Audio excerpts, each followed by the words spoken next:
Just an hour later, after she had settled into the house and called Terry, who was away on business that night, she spotted what looked like an RV on her property. She was both irked and somewhat alarmed that someone would have the gall to set up camp on their land. Looking closer, she saw that the RV's interior was brightly illuminated. She could clearly see a desk through the vehicle's side windows, and she was then startled to see a figure dressed all in black stride into view, pull up a seat and sit down at the desk. As she strained her eyes to make out the details, she was perplexed to notice that the figure was wearing a helmet and some kind of uniform. Was this person from the military? Why was he casually sitting down at his desk in the middle of the Sherman's ranch? Gwen was still asking herself these questions when the figure suddenly stood up and marched to the door of the RV. As she peered out at him, she realized that he was unusually tall, perhaps even 7 feet. She could also now make out the details of his uniform. He had a black visor covering most of his face and knee-high boots on his feet.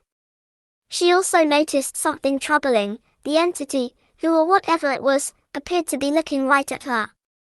Perhaps the visor was a pair of long-distance night vision goggles, because Gwen had the distinct feeling that even from the considerable distance between them, the being was able to watch her every move. The same terror she had experienced earlier in the evening with the sighting of the unknown aircraft returned anew with this latest apparition. Gwen quickly averted her gaze and closed her curtains, then frantically dialed her husband and asked him to come home as soon as possible. Terry raced back to the ranch, but the supposed RV was long gone when he finally arrived. Although Gwen did not see this particular object rise up into the air, its general description is very similar to the flying refrigerator that Terry had spotted several weeks earlier. Terry had initially thought that that interloper was an RV as well, that is, until it began to levitate. Whatever it was that Terry had seen, perhaps Gwen was seeing the same exact thing. However, in Gwen's case, she actually saw one of the craft's occupants. And from the way the being stared at her through vision-enhancing headgear, it appeared that even as the Shermans observed the strange phenomena of the Skinwalker Ranch, they too were being actively monitored and watched. Even before the beginning of the UFO phenomenon, it has been speculated that humanity is being observed by another sentient species. All the way back in 1898, H.G. Wells opened his famous science fiction classic War of the Worlds with the line, "No one would have believed in the last years of the 19th century that this world was being watched keenly and closely by intelligences greater than man's and yet as mortal as his own." Wells envisioned a Martian civilization spying on the Earth of the late 1800s, with no one the wiser. But could an alien force really be sending out scouts and probes to observe humanity in its natural habitat? Humans, after all, have already sent robotic probes to most of the worlds in our solar system, so it may not be too far-fetched to suppose that if aliens exist, they've sent some probes of their own. In fact, one of the big questions for scientists searching for extraterrestrial life is, where are the probes? According to the late great Stephen Hawking, if advanced aliens ever existed at any time during the history of our 13-billion-year-old universe, we should have bumped into one of their mechanical probes by now. Even if the aliens themselves went extinct billions of years ago, their robotic probes, just like the hundreds of autonomous craft humanity has launched into space, should still be out there. Officially, at least, no scientist or NASA astronaut has ever bumped into any alien probes. But maybe they've been looking in the wrong place, because according to the Shermans, if you stick around Skinwalker Ranch long enough, some very strange pieces of equipment of an unknown intelligence will undoubtedly make their appearance. They come in the form of lighted mechanical balls that seem to completely defy gravity. Terry and Gwen first encountered these odd orbs one evening, as they were out checking on their cattle. They noticed that their animals were unusually restless, and soon they too began to feel uneasy. The Shermans began to experience that strange, but undeniable feeling that someone, or something, was watching them. Their horses were grazing under a nearby tree, and when Terry happened to look over at them, he was startled to see what appeared to be a perfectly round glass ball floating above the tree. Blue light was emanating from its crystalline surface. Gwen turned to see what her husband was looking at and gasped in shock as the blue, baseball-sized light drifted away from the tree and slowly sailed down to one of the horses. As the pulsating blue orb hovered around the animal's head, it grew understandably agitated and stopped grazing. The object almost seemed to be filming the horse, or gathering some other kind of data, as it bathed the beast in an incredibly intense blue light. Stunned as he was, Terry was also worried about what the unknown object might do to his horse. He felt compelled to take some sort of decisive action, but before he could move a muscle to intercept the object, it abruptly rose up and shot off away from the horse. To the Shermans' amazement, it then flew right over their heads, about 20 feet above them. As the couple stared in shock, the object just hovered silently, fixed in that position, as if it were watching them intently. From this distance they could see that the object was made of crystal clear glass, and was about the size of a softball, or a small melon. Some blue liquid bubbled and swirled inside. Terry could also hear a slight crackling being emitted from the strange probe. It reminded him of static electricity. As the couple stared at this crackling object, they found themselves filled with fear, and it felt like a fear greater than even the unusual circumstances should merit. It was almost as if the object was somehow tapping into their emotions and purposefully triggering their fear response. Fighting through her terror, Gwen grabbed her flashlight and turned it on. With shaking hands, she tried to shine it up at their frightening visitor, but the shining blue ball reacted instantly and took evasive action before the flashlight beam could illuminate it. The orb shot off into the trees for cover before flying upward and disappearing over the horizon. Whatever the object was, it obviously had no use for Gwen's flashlight beam. This craft was there to watch, not to be watched.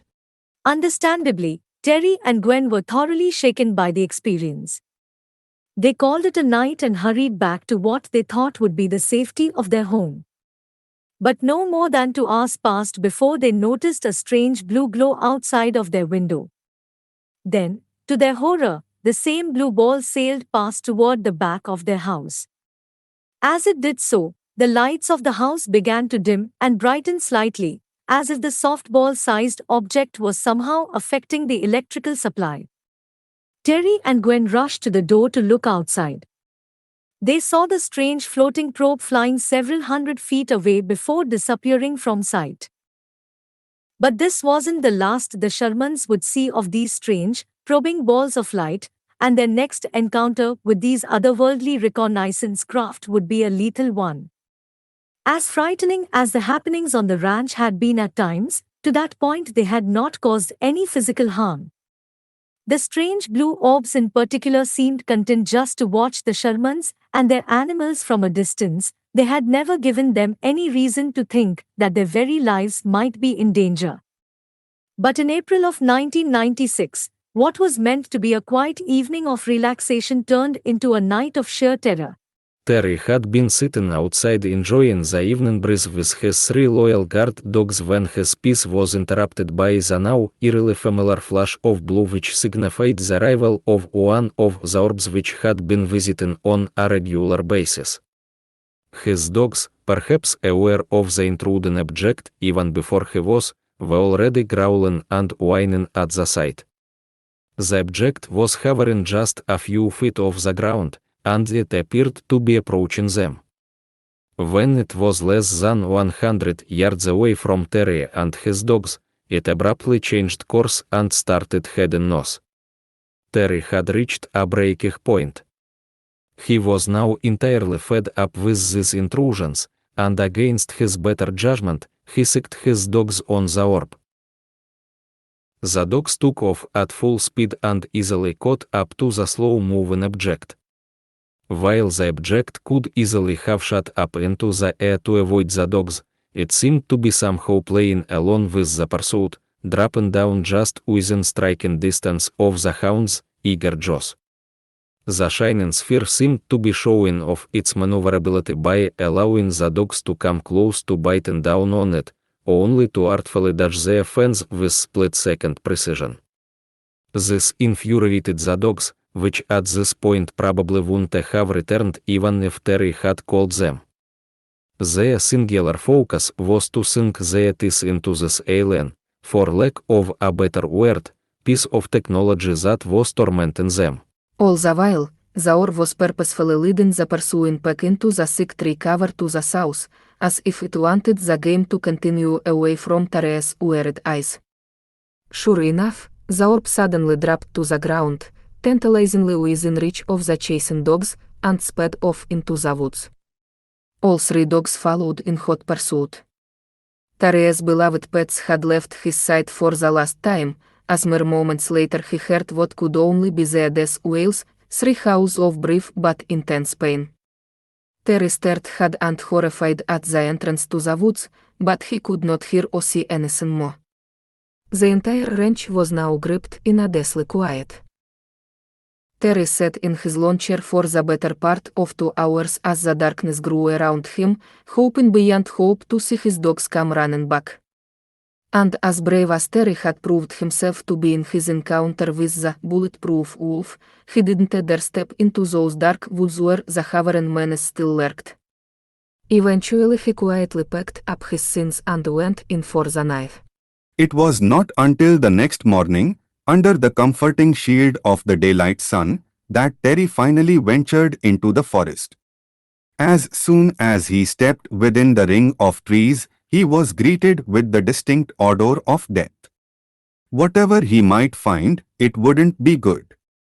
After only a few more steps through the maze of trees, he found the source of the putrid scent and recoiled in horror at the sight of 3 oval piles of incinerated flesh on the forest floor. It was clear that the shining blue probe had expertly herded the dogs out of sight inside the woods and then turned on them and viciously incinerated them.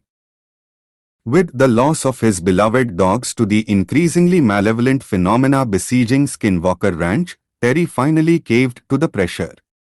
As he walked away from the nightmarish sight the strange intelligence had left behind, he knew it wouldn't be long before his family would be forced to walk away from the ranch completely.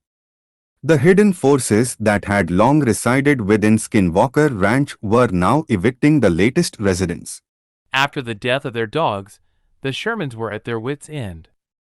With nothing to lose, they finally broke their silence about what was happening on the ranch. Their story first appeared in a 1996 edition of a local newspaper, the Deseret News, and this rendition of the tale caught the attention of billionaire Las Vegas businessman Robert Bigelow. Bigelow had made his fortune as owner of the Budget Suites hotel chain, but he had many other interests besides the hospitality industry, and one of those interests was the paranormal. Just 1 year before the Skinwalker Ranch story hit the paper, Bigelow had founded a paranormal research organization called the National Institute for Discovery Science, NIDS.